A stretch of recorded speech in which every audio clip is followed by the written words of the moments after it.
Panguva ino vanhu vaya vachipembera aiwa nocongratulate VP Constantino Chiwenga. People they have decided they are watching situation iri kuitika mu the ruling party ZANU-PF. And panguva ino ise zviri kuitika nezvamuri kuona, muchiona ana Tungwarara vachitukirira, muchiona ana Tagurei vamwe vachipiwa warnings from the presidential office.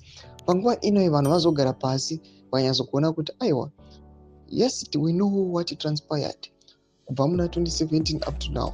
Kana uri munhu akangwara, ziva divi rekuenda. Saipinda pashoko ari kuda panguva ino vanhu vachisapota VP Constantino Chiwenga vachiona kuti ndiye munhu adori nani asina kana drama, anoonekwa kunzi ane chido nechizvarwa chemwana weZimbabwe. Notibo subscribe like on the bell icon. Tomuda pahendo yaJeremiah anoda achiposta Tungwarara naChiwenga wamuri kuona udanyora chiti, what is God saying about these two men, VP Chiwenga and Tempter P Tungwarara? I said it before. VP Chiwenga is the next president of Zimbabwe after the current president.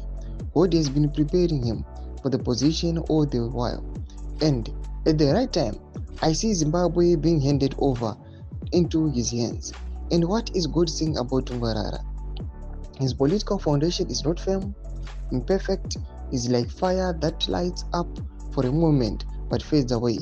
It's the heart and not the mouth God is looking at. Many words destroy, but a few words preserves a man. Ndo mashoko anobuda togwa panguva ino na Jeremiah achiti VP Constantino Chiwenga arinyatsoratidza kuti is a presidential type, munhu asingangotauri pese pese, paanotaura ipapo anotaura pakati chigo. And matauro ari kuita vamwe muri kuona ana Tungwarara anova maadvisors, munhu anotaura anoratidza ane speed, munhu anotaura anoratidza kuti anenge ane maemotions, anenge ane kamwe kadzungu kunge ari kutaura makuhwa nezvimwe zvakadaro. Vanhu zvavari kuuya vachiti munhu akadai neanoadvisor wacho ari panguva yakaoma. But VP Constantino Chiwenga munhu ari very calm, munhu anounderstanda matheatrics nezvizvo zvichiitika. Panguva ino he has won the battle and people vari kuuya vachiembrace vachiti VP Constantino Chiwenga, aiwa, rambai muri kurwa kwamuri kuita, and we are wishing you the best. Pina comment section yedu za funguro enyu muri kudii pamusoro pechitiko ichi. Subscribe or like, chita on the bell icon.